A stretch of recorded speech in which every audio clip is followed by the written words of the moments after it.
Nalampasan na ng Chocomucho Flying Titans ang sakit ng kanilang back-to-back na pagkatalo sa dalawang 5-setter games laban sa Akari Chargers upang buhayin ang pag-asa nilang makuha ang bronze medal ngayong Sabado sa Premier Volleyball League All-Filipino Conference.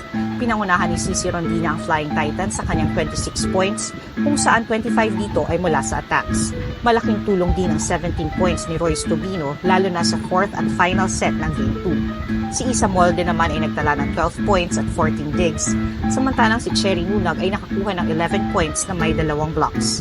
Pinangunahan ni Dina Wong ang opensa ng Chocomucho sa kanyang 17 sets at 3 points, habang si Tang Ponce naman ang nanguna sa depensa sa kanyang 27 excellent receptions.